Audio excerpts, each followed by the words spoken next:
Hi everyone. In this video I want to share a video that I actually filmed quite a long time ago with you all. I filmed this video, the one I'm about to share, back in July of last year, July of 2021. It was just coming up on the end of my first year, sort of launched out of my traditional normative lifestyle back in my hometown. And so I'd been traveling on the road for just about a year, and I was making plans to return to my home state of Nebraska. I needed to sell my house. I also needed to go back to help my ill pup Benjamin make his final transition. So before I headed back to Nebraska, I stumbled across this queer community that was out in kind of the same area that I happened to be in California at the time. I reached out to see if they had work trade availability. They got back to me. It was a very sort of like rapid turn of events, and I ended up spending just about 2 weeks at the location that I'm actually living at right now. So this is my first entrance onto this land. It's groundswell is what the land is, what the property is called currently. And it is a campsite and retreat center. So I was doing a work trade, helping do a lot of cleaning of cabins and tidying of the camp and just overall maintenance as they were having some campers come in. And I'll talk more about that in the video. This is also it's a queer intentional living community. So there are also people who live here full time, of which I am now a member. And this is also a gathering space for radical fairies. I think it was the first time I'd even maybe heard of the radical Faeries, which is a counterculture queer movement that originated in the 70s and has taken on different different shapes and shifting ways over time, as many movements do and have. I knew this journey of leaving my hometown and leaving behind the normative lifestyle, traditional employment, traditional ways of doing things that I have been raised in and had only experienced up until I left on this journey in August 2020. I knew that there was going to be a lot of unlearning and unconditioning. I didn't know what it was going to be like to sort of totally rearrange my day-to-day experience. So a lot of what I talk about in this video is still kind of the journey that I'm on now. It's been this kind of almost 2-year process at this point of leaving behind those ways of doing things that I'd been taught and sort of like reconnecting to myself and figuring out like, okay, aside from what I've been culturally conditioned to do with my day-to-day life, how do I take ownership of that? How do I decide? If I'm not working for a boss, then how do I decide what to do? Like, how do I become my own autonomous individual unit in the world? Making a difference is something that's really important to me. It's what led me to the career path of social work, and it's still what pulls me forward today. And I really had to do a lot of like deconstruction and reconstruction of what does it mean to help people? What does it mean to create a better world? What does it mean to live a meaningful life? So in this video that I'm going to share with you, I do some really raw, vulnerable, deep sharing. You'll see me get emotional, and I don't know that I've put that on film yet. So it is coming from a very personal place because this is the journey that I'm walking of like, what does it mean to leave behind these ways that we've been taught, especially if you come from the realm of human services, if you come from social work, if you come from anything related to social work or helping people. There are very clear roles designed that, you know, as a social worker, when I graduated college, the goal was to work in a nonprofit, and that's what I thought I would do forever. And you know, I worked for nonprofits. I also worked for a public interest law firm. I ended up in education. So even beyond the nonprofit structure, a lot of what I'm talking about, we can still see like rippling out in different areas. But this is specifically coming from my experience of being presented with these very clear, defined roles of like, this is how you help people. You get a degree in this thing, and then you go to work at this organization, and you do the things that they tell you to do at that organization. And like, that's how you help people. And what I found through experience, and I know I'm not the only one, is that it it wasn't sustainable for a number of reasons, mostly because of how it felt to me, but also because of what I was realizing about the impacts I was having that were coming out in ways that I didn't want to be making an impact. I felt very much as though I was often participating and supporting a system that I didn't fundamentally agree with, and yet here I was upholding it and supporting it and teaching people how to be better players within those systems. You know, I think there's another layer here as well of college education being pointed to as the answer, which I've been talking about recently. It's pointed to often as this way of like moving people out of poverty or moving people out of a lifestyle where they have to work for survival. And what I don't think we recognize enough is that even moving into professional positions, 9 to 5s, not instead of hourly roles, like salary roles, even moving into those kinds of positions, it's still this dynamic of having to labor for survival.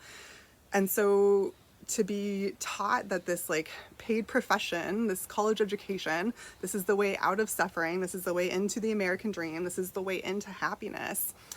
When I got there, I found that that wasn't necessarily true. Well, yes, there is validity in, different types of jobs are going to have different impacts on our well-being and our ability to be happy. There's certainly privilege that comes with 9 to 5s, that comes with full-time employment, that comes with salaried employment as opposed to hourly employment. Certainly there are privileges that come with that. And when that is where we cap things, when that's like the best that we can do is for all of us to be able to work in these like these like 9 to 5 salaried full-time positions, we are really limiting ourselves and we are really limiting our vision of what's possible in the world. And that has become more and more clear to me the further into this journey I've walked and experiencing and exploring, like what does it look like to not subscribe to that kind of a structure?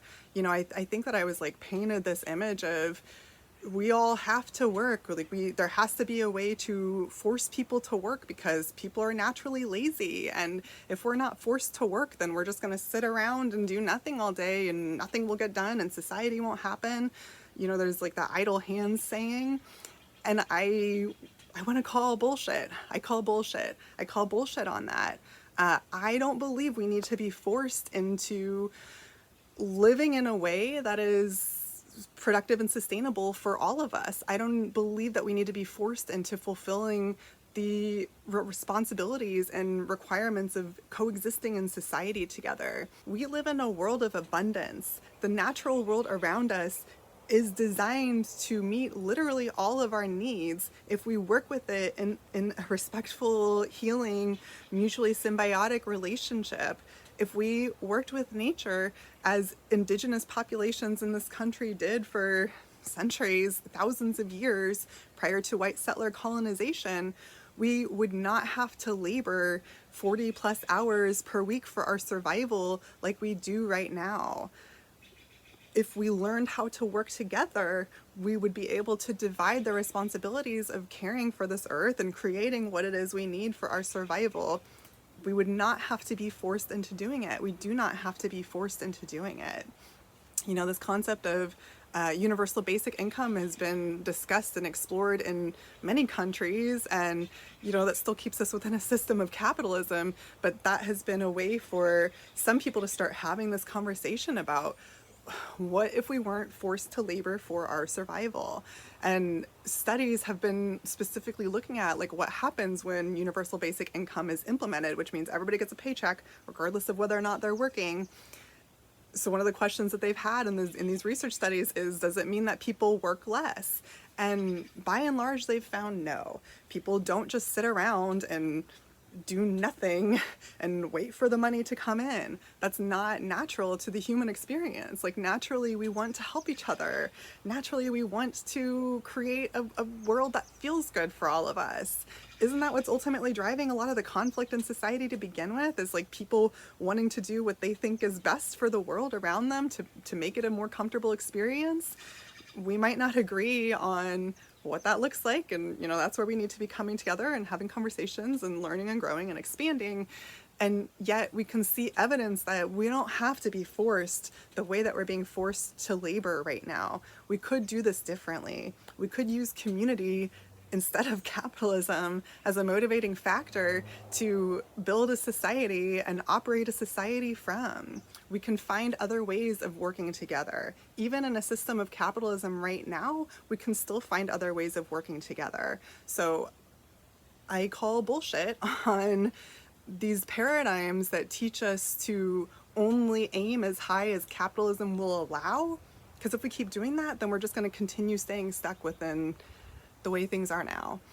So in this video, I am sharing with you my active process of unlearning work as survival and instead leaning into what does it look like to work from love? What does it look like to build together, which includes doing all the things that right now we have to be forced into doing through paid employment. What does it look like to come together and do those things for free? But that's not even the right way to say it, because instead, in exchange, you're getting so much reward from other people. You're getting so much reward from the experience of co-creating together. You're getting so much reward in the experience of having more free time than the traditional employment structure currently allows.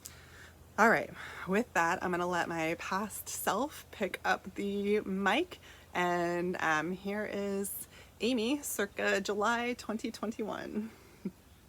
So obviously things are pretty relaxed here at Groundswell, and I think that's kind of a unique circumstance just because their community is a little bit in transition right now as they are looking to change ownership. There's, I think, less residents here than usually, less people here. I mean, COVID also has affected, abilities to bring gatherings together, and trying to navigate, running a campsite that is in the middle of an epidemic is a challenge. So I think I'm having a little bit of a unique circumstance, but it is, a lovely change of pace, especially from the last work trade experience I had, which was just in that there was no empowerment to sort of take the projects on and make them my own. It was very micromanagey, and this is the opposite of that, which works well for me. It's been a really beautiful experience. The people here are deeply committed to this land, deeply committed to this project, deeply committed to everything this space stands for. So nothing's perfect, and there's things that need to happen that don't happen, and the fairy culture is a whole other thing. The traditional sort of normative work drive in the society is something that's something that the fairies really seek to counter. I mean, that's a huge part of their cultural mission, is to reclaim what it means to be human and how we spend our lives. So fairy culture is also very different. The people here don't spend all their time working frantically and killing themselves. They take time for themselves, they play. So that's been really interesting too, just getting used to, I mean, I'm pretty on my own here just because it's not, there's not a lot of people here right now. And also, fairies sleep in late. Fairies take afternoon rests, which is lovely, especially because it's been so hot. So there's a siesta time period during the day. I mean, it's what we hear about in other countries, right? Where they work hard, but they're not, their work isn't their whole life. They go home in the middle of the day and take a break. If there's something happening, it's not a big deal to get time off. People here are making trips back and forth to San Francisco and in and out, and all of that is, part of the culture. The culture is not an expectation that you're gonna push yourself over the edge working hard to make sure everything happens perfectly. The expectation in fairy culture is, it'll happen when it happens, and if it's late, then it's late, and the stuff that really needs to get done will get done, and the other stuff is, just gonna have to wait until it happens. So it's been really interesting and honestly kind of beautiful to experience and just witness. I haven't had very many examples of that in life. I have had a lot of examples of the alternative, and that's what I had really embodied as well, this notion of like, go, go, go. And I still see that in myself here. It's still like, okay, my body's tired, I feel a little nauseous from the heat, like maybe I should sit down and stop cleaning for a while.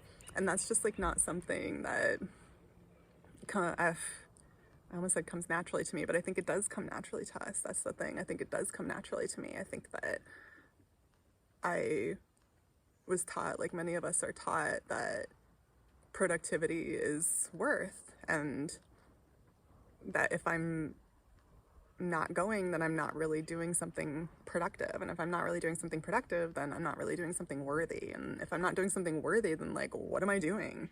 Wasting time, wasting my life. And that's a narrative that I really, really, really want to see more and more of us counter, because it results in not resting. It results in burnout. It results in driving ourselves to the point where we are ill, where we are ill, where we are physically, mentally, emotionally, spiritually ill.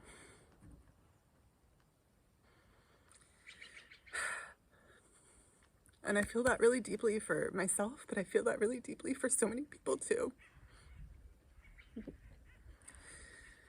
It's the pain to me of like seeing people try to fight for their worth through the output. Seeing students who feel like if they don't get A's, that means they're not a good person or not going to be able to help people. It's this own notion of we don't deserve a break, right? Like this notion of like, we don't deserve a break. We don't deserve to rest. And it takes away our happiness. It takes away our joy. It takes away our ability to open and enjoy life, right? Open and enjoy life. It keeps us in that cycle of busyness. And it's really personal to me because that's the culture I was raised in. That was the lifestyle that my parents were taught. That's the lifestyle I was taught. That's the lifestyle I saw and experienced in all my years in Nebraska. That's the lifestyle I saw in the social work profession. That's the lifestyle I saw in different organizations I worked for. It's the lifestyle I saw in academia. This constant self-sacrifice, this constant go-go, this constant, like, I don't have time to rest. I need to respond to emails and I have to go to that meeting and I better get that, paper finished so I can turn it in so nobody will think that I don't have my shit together, because heaven forbid I miss a deadline, right? Like, heaven forbid I, not be able to produce. Because if I can't produce what I'm told to produce when I'm told to produce it, what good am I? What good am I?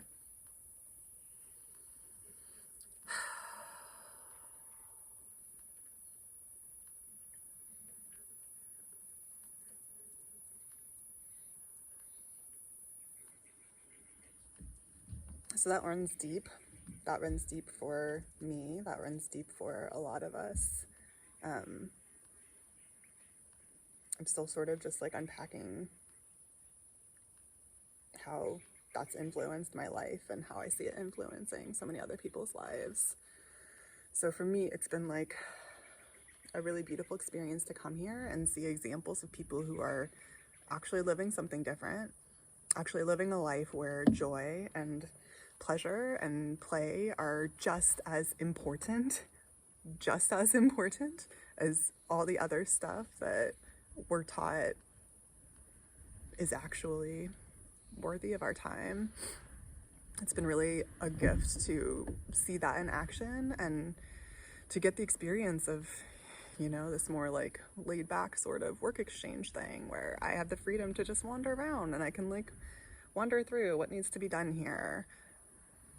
How can I help collaborate and co-create a better and better space, even if it's just sweeping off a deck that hasn't been swept in a while, it's shared ownership. This is community. Community is giving because you want to, and giving from a place of overflow not giving because you have to.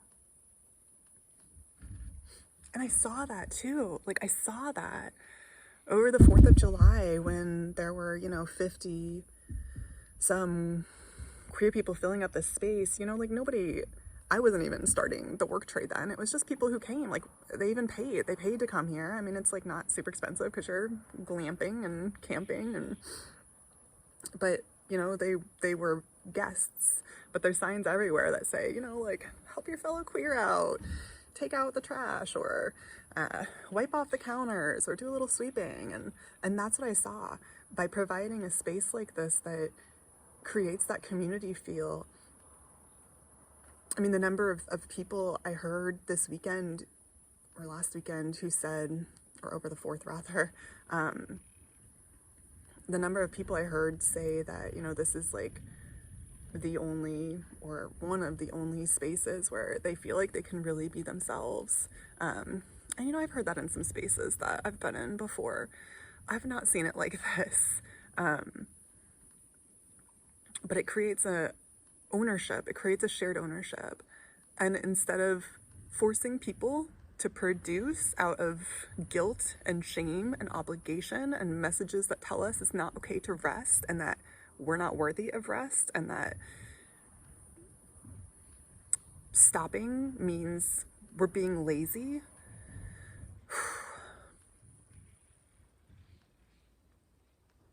I saw that that's not necessary. I see that that's not necessary. And I've known that, but it was a gift to see it, because what I saw was that people wanted to help. They wanted to help cook. They wanted to help clean. They wanted to help set stuff up. They wanted to help set stuff down. They came and checked in. Not everybody, of course not everybody, but enough people who cared about, people who care about this land, who care about the people who live here, who care about the spirit that is being fostered by a space like this. We don't have to be guilted and shamed into creating a better world. We don't have to be forced to work, to want to do stuff like scrub out toilets and take out the trash. Like, when we do it from love, when we do it from a place of giving, it's a really different experience than it is when we're doing it from a place of, 8 a.m. Monday morning, gotta go to the office. Let me sit here in front of my desk for the next 8 hours and make it look like I'm doing all the things I'm supposed to be doing. And like machines.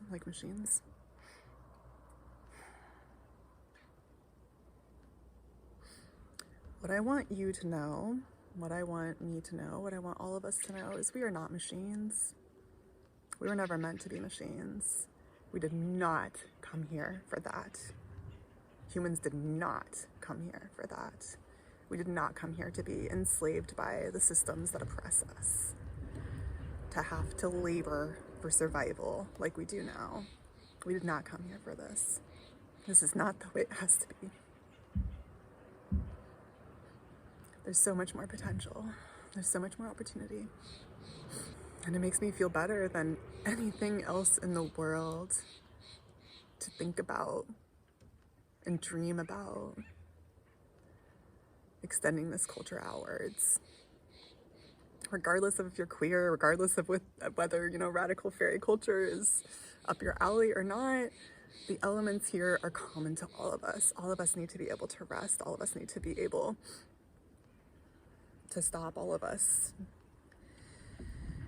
deserve to have a life where joy is a focus and not self-sacrifice.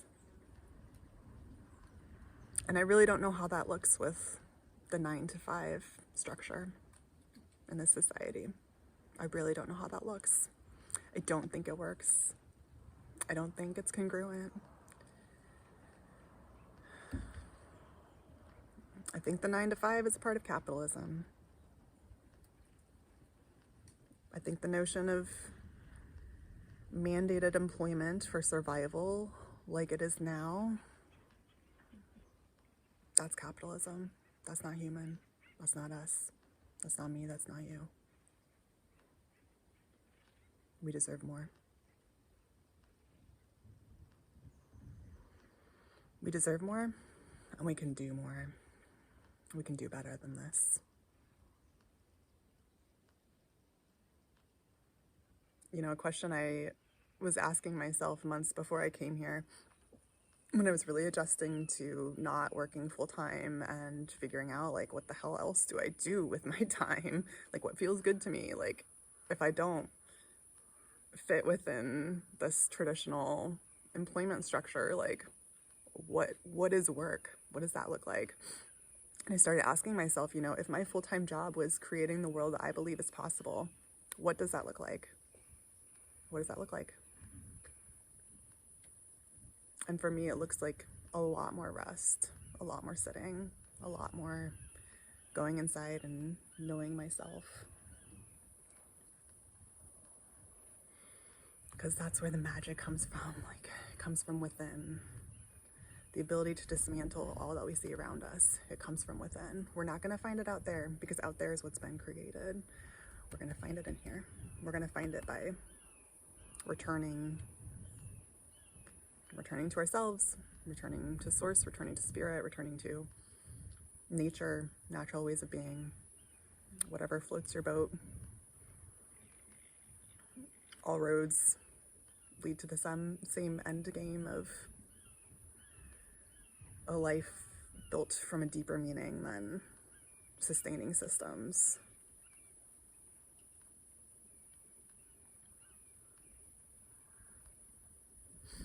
So I recognize not all of us are in that same place. I recognize the great privilege that I have of being able to do something like this. And also, y'all, I see that there are so many opportunities. There's so many opportunities. If we can find them, we can have the life we want. We just have to know how to look and where to look. So keep looking. Follow your dreams. Don't give up.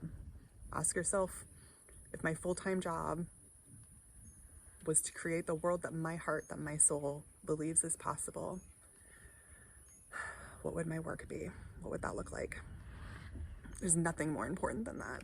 There's nothing more important than that.